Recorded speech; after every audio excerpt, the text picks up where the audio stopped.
Hello, welcome to Die Rolling. I'm the ever excitable Adam. And I am the eternally intolerable Alex. Hello! Hello. Hello.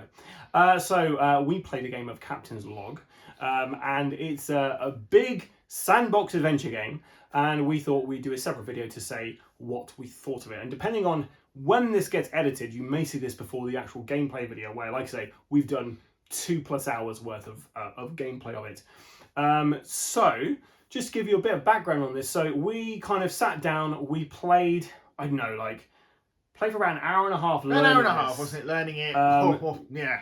Well, we're learning this, and Alex, you're more of a casual gamer, More of a so casual some of the gamer, things so it's were a quite bit heavy, yeah. were a bit heavy for you. So we came away and we watched a YouTube video from Chits and what was the name of the Chits people? and Chats. Chits and Chats. Chats and Chits. Those guys did a pretty good game, like how to play video. And yeah, so we watched some of that, which kind of helped us understand some of the rules a bit better from our perspective. And it's always difficult when you're reading a rule book, and you know, there's lots of different symbols in there. Sometimes it's hard to get. So yeah, so we sat down, we sat down, we played it, we taught it ourselves. We went away, took a break, and then we came back and we filmed it for 2 hours and 45 minutes worth of gameplay. Now, I would say that this is a game which is quite on the medium to heavyweight. But I feel like once you actually get through the initial kind of like barrier of getting through the rule book, there's actually a really fun game here. And I feel like if we were just to set this up now and play it again, it'd be a lot quicker because we'd know what we were doing, absolutely. for one thing. So, this is a sandbox game, which means you can go around and do anything you like. You can be a pirate, you can go around and collect barrels everywhere, you can do missions and quests and things like that. So we're going to talk about a couple of these things and what we liked and what we didn't like about these things. So the first thing I want to talk about is the artwork. And it's a bit divisive, this, because Alex, you're a huge fan of pirates, right? I love pirates, yeah, absolutely. But not the guys in like speedboats. not those guys, old-fashioned, like historical pirates. Historical pirates, not hysterical pirates. Yeah, they're not hysterical, it's horrible. So artwork-wise, I'm a big fan of this game. I think all the tile art looks really thematic, like you're looking at an older map, and all the card art and things like that is really good. The iconography, a little confusing to begin with, but after playing a little bit, you kind of got used to what meant what. Even at the end of this, some of those event cards, I have no idea what they did. But anyway, so that's my thoughts on the artwork. But I know you have a different opinion. Again, it's not that I didn't like the artwork. I thought the artwork was actually exquisite. You just hated it. It's exquisite artwork, the box especially. It's like these amazing sketches. It looks like an old pirate map, things like that. However, when you're staring at the board for more than an hour, it starts to it's quite, not confusing, but it becomes quite tedious to follow. But then I'm someone with a very simple mind and I like a lot of bright colours. So maybe it's that. I mean, it's supposed to be sort of the Caribbean, isn't it? So yeah. So are you saying that we should, if we were going to give a quote to the people who made this game, it would be tedious? No, that was just from my your aesthetical perception. Just from my perception. Like I said, the artwork itself is absolutely amazing artwork. It's just as something that I'm tedious. I found it tedious. I'm not saying Yeah. it's tedious. I found it tedious, but that's just me. But then I'm someone that hates looking at the same thing for too long anyway. I need to change up every once in a while. Do you see what I mean? I would say that some of the tile art, when you're looking at it, it would be nice if there's a slightly thicker kind of line around the outside of that. Like it's all kind of blue because obviously you're in the ocean, but maybe a bit darker, like a slight darker ring around the outside of each of the tiles, just so that, because I know sometimes when we were spawning NPC ships, I wasn't quite sure which ports were on which tiles because of where they look. I found it overall quite dark anyway. Like, I mean, maybe it was the lighting, I don't know, but from where I was sat, everything was quite dark. I had to kind of squint to look at you were wearing sunglasses for the playthrough as well, so it was that, I guess.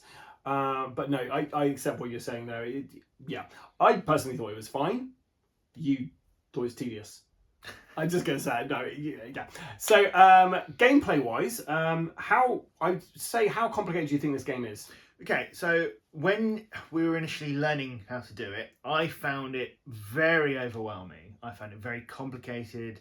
At parts of it was unnecessarily complicated. However, Once I kind of got into the routine of actually, and I kind of started to understand, have a basic understanding of how the game worked, I actually found it really quite easy to manage. It was just learning all the iconography. It's learning what I can do. I love the idea with the wind. The direction of the wind. That did take a little bit of getting used to, however. Well, yeah. Well, with wind card, what was aesthetically a bit of an issue for us to begin with was the fact that on the card, the numbers, so basically you've got your ship in the middle, and then around there, you've obviously got all the tiles around there. And depending on which way the wind's blowing, if you go in one direction, it's going to be, you're going to have a better chance. You get 2 movement points or 1 movement point, 0, -2, depending on where you're going. But the problem we had was the orientation of those numbers. They weren't. The numbers were The sort of numbers upside were down, kind of sideways, were upside down as well. yeah. So you naturally want to turn the card around to face that way. Because we made a bit of a mistake. Because the first time we played that thing, we put it the wrong way around because we thought, oh, the numbers are, you're reading them in the correct orientation, but that's not the case. So watch out for that if you are playing this game. That the numbers aren't the right orientation; they are just wherever they should be on the thing. If that makes sense. So I think the actual gameplay mechanics for this, I agree that it's quite complicated to begin with, but I think once you get into that, it's really interesting. Movement seemed quite daunting to begin with, like the fact that you have to tack, so you have to kind of move around, you have to work out how many movement points you have, and there's so many different things that affect your movement. So there's wind to think about, there's how heavy your ship is, there is which direction you're facing in. So there's a few things just to start off with, and then there's kind of like shoals, is it, or sandbanks. There's sandbanks as well. So they're shores. So basically, depending on your weight, you can only go into particular ones of those. And I wasn't quite sure through looking through the rule book if I was playing that right to begin with. But when we were playing, I was like, oh no, we definitely are playing this correct. There's a few instances where I wasn't quite sure what would happen. So for one point, Alex picked up a barrel off of one of these sandbanks, which was at a -3. His ship was currently a -3, and when he picked up the items from that barrel, he then became -4. So we weren't quite sure if he should have taken damage. And with the damage as well, sorry, talking about movement, I'm going on to damage now. Cool. With damage as well, you can get 2 types of damage. You get water damage, and you can get fire damage. Now with fire damage, if you have 3 fire damage, you're going to be getting more fire damage because obviously the ship's on fire. Water damage, it just kind of sits there. And I thought that was really strange thematically. I thought you should be taking water on. So I don't know if we were doing that wrong, or if that's just because it'd be too hard if, once you've taken, you got some water on there, you're doomed to sink. I think we played some of the rules wrong with this for the NPCs. Just specifically, when I'm thinking of a game called Zaya Legends of a Drift System, where you have NPCs in it, and one of them is like an enforcer and one of them is a pirate, and they only get money added to their card if they destroy other things. And I was thinking about this last night after the game, and I was like, oh, those the merchant ships made sense. They were going to a port, they would get money, coming back with more money, and you could just destroy those. But I think the things we sank, which were kind of pirates who were just attacking, or ships are just attacking, I don't think we should have got the money value for them, because I think they only get that once they actually manage to sink a ship. But I don't know if that's the case.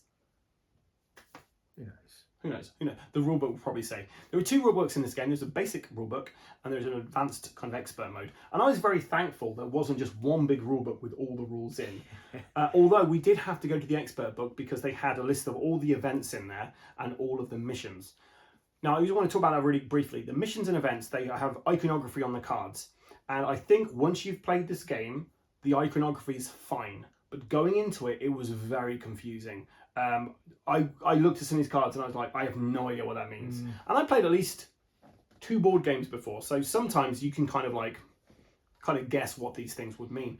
But some of the iconography was a bit confusing.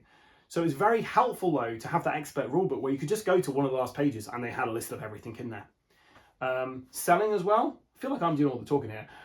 All the selling in there, the marketplace was a little confusing as well. I'm still not sure we quite got that right. But basically when you're selling stuff in, it then goes, you kind of take out half of that and put that into the next one along. So if you spend spice, if you sell spice, you then half that spice, and then whatever the next kind of faction along is, they get some stuff. So there's an interesting economy mechanics they had there, and I wasn't quite sure if we were doing that correctly. But overall though, it was a pretty fun game. Yeah, I actually enjoyed it. To be fair, when I saw how heavy it was, I thought I don't think I'm going to enjoy it. But you know what? I did. I mean, it's a pirate game, so I guess there was an unfair advantage there. But no, I actually did really enjoy it. I actually felt like, unlike other sandbox games that I've played, don't ask me for examples because I can't remember the names. But I felt there was actually quite a lot of freedom. I actually felt a lot freer to do things than I have with previous games I've played. Very similar. And I quite like that. I like the fact that something's attacking me, but I can get away and turn around in time to defend myself. So I did like how free it was. So yeah, I agree. I think the freedom is good, and this is something where it's in the age of sale, so you should be free to kind of do whatever you like. Course, and I felt for the most part we really were. We didn't actually do any treasure quests because we didn't actually have any come up, and when I did get one come up, there was a better one for what I was doing. So we didn't actually try out the treasure hunting, which we were both a bit disappointed at because it looked like it was an interesting kind of thing to go to. So when we get back to this, which we will, we'll have a go. Combat. Now, combat I found really interesting in this. So with the combat, you basically you have a defense value. So for most ships, it seemed to be 10. And you're rolling d12s for your cannons. And how it works is basically when you roll your dice, you have to beat that score. If you get a 10 and their shields are 10, you don't do any damage. But if you get an 11 or 12, you do 1 or 2 points of damage because it's however many points over that defense value. That's how much you get. So when we first tried this out, Alex went straight up to a Spanish galleon to try to sink it. And he couldn't dent the thing because it had depending how far away it was, it got additional kind of defense. Depending if it's in port, it get defense. There was some additional kind of things you had to put into consideration for it. But after we played a few kind of turns, we realized, actually this is pretty cool. Instead of getting sails to begin with, we were getting cannons. Just go get cannons, and then upgrading the cannons to get like a +1 to all your attack rolls. And then I really enjoyed how the NPCs were kind of working. So if you sold illegal goods somewhere or did something bad towards a nation, then your reputation on that nation would go down, and they would actively start hunting you down to try to take you out. I got chased by the Spanish, didn't I? And the French. Galleons. Oh yeah, that's a good point. Well, it's because Alex, you had a quest, and the quests were quite an interesting thing as well. So one way to get kind of victory points you need to win the game, the fame points, is by doing quests. And the first quest you pulled was to sink 3 different nations' ships. And every time you attack a nation for the first time in a round, your reputation with them goes down. So Alex was going around attacking people, reputation going down, and these guys were actively hunting me back. Yeah. But yeah, and I also enjoyed that the nations themselves, in the basic game we played, it's a very simple, it's the English versus everyone basically, and then it's pirates versus everyone. It's actually English versus Spanish and English versus Spain. The Dutch didn't care about anything apart from pirates. But the advanced game, you have this whole thing where you actually put different flags down to say who's against who. And I really enjoyed that those nations would be actively working against each other when we actually played a game of it.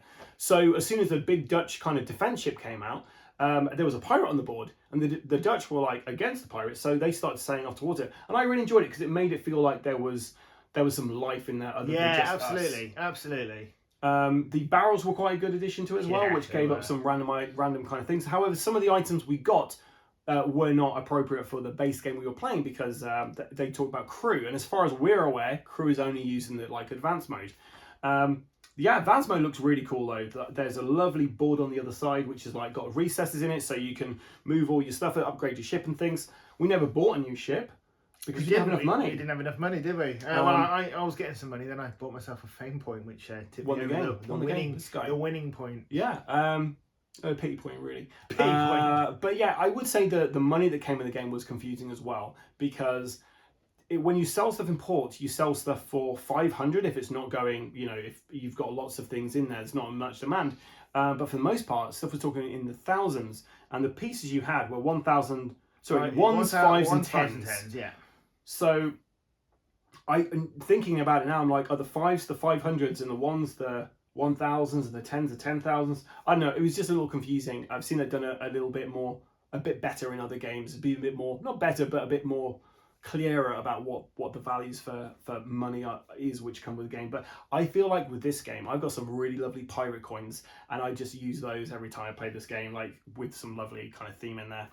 We did get the Kraken come out at some point. We did. And we probably should have sank Alex's vessel, but we were 2 and a bit hours in, and we were let's just carry on. and we'll give you the benefit of the doubt. It's fine. But yeah, I really enjoyed the fact there was like a big sea monster in there, Yeah. and there is like a sea serpent and stuff in the core game as well that can chase you down. So yeah, so I enjoyed those kind of elements as well. Is there anything else you want to say about the game that you can think of? I've talked about the freedom of it. We've talked about the artwork. Yeah, I've talked about the fact it's pirate themed. So I think that's all. And we saw out the gameplay kind of difficulty level to learn and teach. It was a little daunting to begin with, but it seemed quite intuitive once you got into it. Overall, this is definitely a game that is right up my alley. I really enjoy Zyda Legends of Drift system, but it doesn't really hit the table enough to really justify having a copy. But this one here was such a lovely game. I really enjoyed all the aesthetics of it. I enjoyed the freedom, like you say, the pirate theme to it. We have a little tower in there as well. So when you actually you drop goods out of your ship, you're supposed to drop it down, and it shows you which side out the back of your ship that goes, rather than like just scattering on the table. So that was quite interesting little kind of thing they had in there as well. But yeah, overall, I just thought there's so much depth in there just from the basic game. And the expert game brings in captain cards as well. So there's additional stuff in there. And yeah, like you've got a whole new board full of different crew members you can get, things like that. And it just looks really good and really impressive. And I think it's something we're probably going to play again because it was just fun. And out of the games we played that day, that was my favorite game of the 3 games we played. Just because I was like, yeah, this is exactly my kind of game. It's really fun sandbox adventure. So yeah, so for me, it's definitely, I would buy this game. I think it is fantastic. I think if you are looking for a sandbox pirate game, this is great. The other pirate game I played recently was the African Republic. That was a really good game as well. Similar concepts, but I really enjoy the open world nature of this. The other game is quite kind of rigid, whereas this one, you've got a lot. Every time you play this, it could be different. Because all the ports come out of different places. You get different events and kind of missions and stuff coming out. So all in all, I think it was all different. Your thoughts? No, yeah. Is it something you'd buy, play, or avoid? I would definitely play it. I would consider buying it, but it'd be definitely a play. And I think that's fair because you're more of a casual gamer. I'm more of a casual gamer, so that's quite a heavy nothing kind of game against the actual game at all. It's just personal preference. I like the simpler games, Yeah. but no, for a more of an intermediate to heavy game, I really enjoyed it. So yeah, okay, and it's also worth noting that there's 2 expansions for this as well. I'm going to try to do a video on this to kind of explain a bit more about those. But we kind of briefly had a look at these expansions, and they look like they add a bunch of extra stuff. The one that there's a China and Portugal one, and there's also, I think it's China and Portugal, and there's also one which is like mythic sea monsters and stuff. Which that one, it brings in some really cool things in there, including this some absolutely fantastic ghost ships that are going to be kind of hunting you down, like another faction which is like a kind of undead faction by the looks of it. It all looks really fun. The China one brings in this absolutely beautiful kind of like a 3D model of a Chinese kind of boat from that era as well. So it's like 2 kind of hexes long, so you can try and take down that big merchant vessel. But yeah, overall, well worth checking out those when they come on the Game Found, because it's if you are after a kind of sandbox pirate game, this is up there with the rest of them. This is a really top tier kind of game. And it's done by a very small, I think it's like a couple of people have made this game. It's a very small amount of people actually involved in this. So yeah, to come out with something so kind of interesting and kind of varied and stuff, I think it's, kudos to them. It's a great game. The last game we played that was like this was Sea of Legends. Sea of Legends, yeah. Which was a far kind of fly away from this, because that was very simple and basic. Simple and basic and very repetitive, but very colourful. Very repetitive, very colourful though. But it was one that was fun for the first sort of 20 minutes or so. Yeah, we played a couple of games of that, and then it was just like, this is just repeating itself. Whereas this one, I think we could play another game of this and it would be completely different. Add an extra player in, and you've completely changed the dynamics to it as well. So yeah, it does take a while to play those, so be prepared if you are looking for a game of this. It is going to take you over 2 hours for your first game if you're playing 2-player, obviously more with more people. And I think the more you play this game, and on the expert mode, there is going to be some analysis paralysis while people are trying to figure out what to do with their turns and how best to use their movement and action, and action and movement kind of on the turn. But anyway, so it's a buy from me, it's a play from Alex. Highly recommend checking out the game found for this because it's a beautiful game, and yeah, it deserves more people talking about it, to be fair. Yeah. I agree. Yeah, okay, so I will try to get the gameplay video up. It's like I say, 2+ hours long, so it can take a bit of time in the edit. And I don't know how interesting it's going to be, but we definitely had fun playing it. We had lots of fun. Like I say, best game I played on that day, in my opinion. So yeah, keep an eye out for that. If you're worried you're going to miss that, then make sure you stay tuned to the channel by clicking on subscribing and liking all the stuff we do. Comment below if you've got any questions about this game, or if you like this game and you want to shout its praises. Yeah, please put it below. Or if you think Alex looks amazing in this little bandana, also put that below. You don't have to talk about me, that's fine. And then also, if you want to become a member to the channel, you can join up and spend £2 a month to help us produce some really fun content. And yeah, feel free to do that or not. Nothing's being hid behind a paywall, apart from some exclusive missions we're doing and videos at some point for our members. But yeah, that's about it from me. I've been the ever-excitable Adam. And I've been the eternally intolerable Alex. Goodbye. Goodbye, and until next time, stay safe or Die Rollin'.